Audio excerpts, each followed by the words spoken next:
मोमिनो पढ़ते रहो तुम अपने आका पर दुरूद है फरिश्तों का वजीफा सलातो वसलाम। कहते हैं नियाज क्या नबी ये दो जहां आकर के खाते हैं? तो इसका जवाब मेरे आका दोनों आलम के सरकार के बेटे ने दिया। यह आले पीराने पीर तशरीफ फरमा है। इन्हीं के दादा जान पीराने पीर रोशन ज़मीर हमारे और आपके पीर गौसे आज़म दस्तगीर ने दिया है। आज से तकरीबन 200 साल पहले सरकार गौसे आज़म का एक दीवाना था जिसका नाम था अब्दुल्लाह मिस्री। क्या नाम था? अब्दुल्लाह मिस्री। मिस्र की सरजमीन के रहने वाले थे। वो साल में एक मरतबा सरकार गौसे आज़म की नियाज बड़े धूमधाम शानो शौकत से करते थे।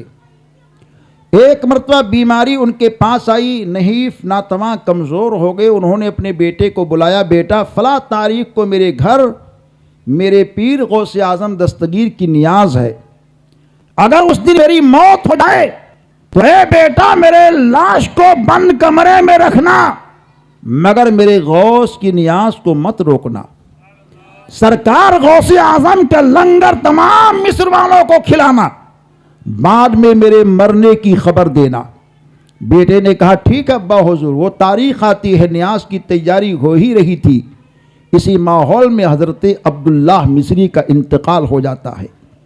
बेटे ने अपने बाप के कहने के मुताबिक लाश के ऊपर कफन के कपड़े को डाला, बंद कमरे में रखा, बाहर से ताला लगा दिया। लंगरे गौसे आज़म तैयार हुआ, नियाज़े गौसे आज़म तैयार हो गया। फातिहा होती है, अब मिस्र वाले आ रहे हैं, खा रहे हैं, जा रहे हैं। आखिर में एक अल्लाह वाला आया और कहा अब्दुल्ला मिस्री कहाँ है? कहा क्या काम है? कहा दावत दी है मुझको। कहा बैठिए नियाज को खाइए जाइए।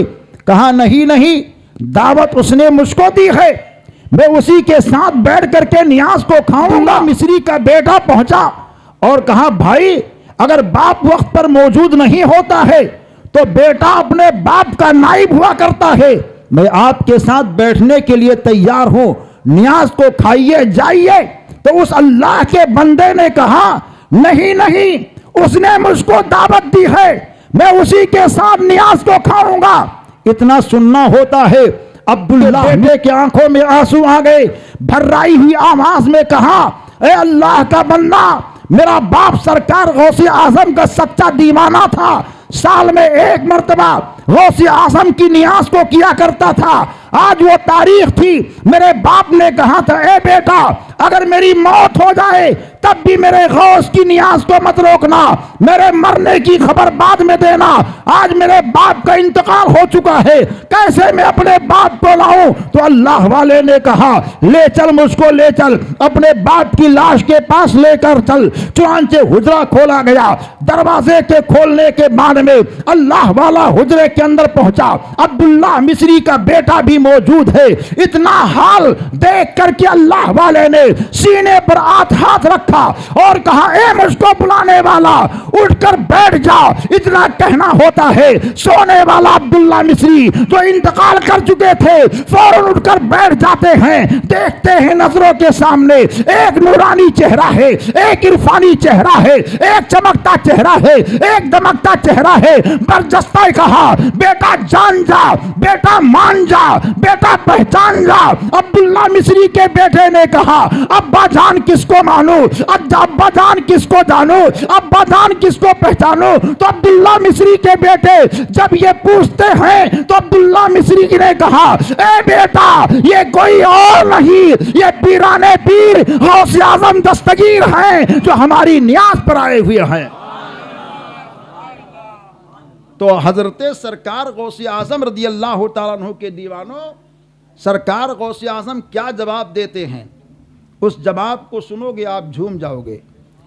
जैसे ही अब्दुल्ला मिस्री ने कहा बेटा जान जा, मान जा, ये कोई और नहीं, ये पीराने पीर गौसे आज़म दस्तगीर हैं जो हमारी नियाज पर आए हैं। तो सरकार गौसे आजम कहते, ए अब्दुल्ला मिस्री, तेरी ही नियाज पर नहीं बल्कि पूरी दुनिया में मेरा चाहने वाला जब भी मुझको नियाज की दावत देता है तो मैं किसी न किसी शक्ल में पहुंच जाता हूं और अपनी नियाज को खा लेता हूं। ए गौस के दीवानों, जब गौसे आजम नबी पाक के आल की ये शान है तो मुस्तफा जाने रहमत की शान क्या होगी, आमना के लाल की शान क्या होगी, हम सबके सरकार की शान क्या होगी जब उनके गदा पर देते हैं शाहाने जमाना की झोली। अरे खुद्दाम का जब ये आलम है, मुख्तार का आलम क्या होगा। जब बगदाद के ताजदार का ये आलम है तो मदीने के ताजदार दोनों आलम के सरकार का आलम क्या होगा। जो हजरत आदम से लेकर हजरत सैयदा आमना तक जहां भी थे सबको चमकाते रहे, जिनका सदका सब तक बढ़ता रहा, उनकी मोहब्बत में हम नियाज़ें करते हैं, महफिलें सजाते हैं।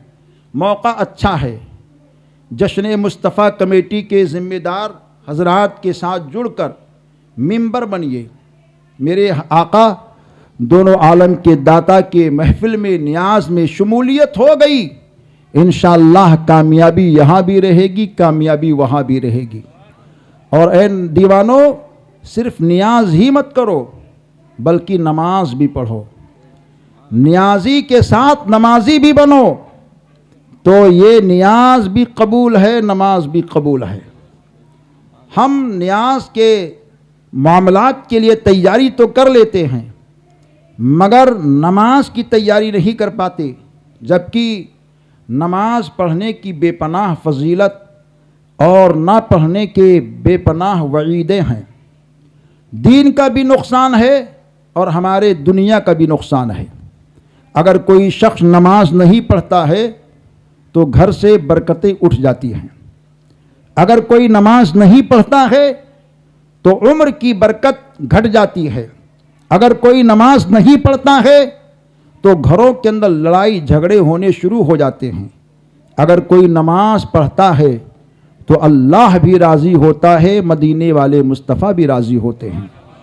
तो अपने आका की खुशी के लिए हम लोग नमाज भी पढ़ें और नियाज भी करें।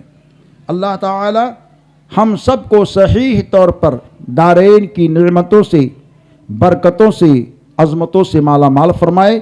सिलसिले कलाम इंशाअल्लाह ताला चलता रहेगा। ये क़िस्से लतीफ़ अभी नातमाम था, जो कुछ बयां हुआ आगाज़े बाब था। अस्तग़फ़िरुल्लाह रब्बी मिन कुल्लि ज़ंबि व अतूबु इलैह। अस्सलामु अलैकुम व रहमतुल्लाहि व बरकातुहू।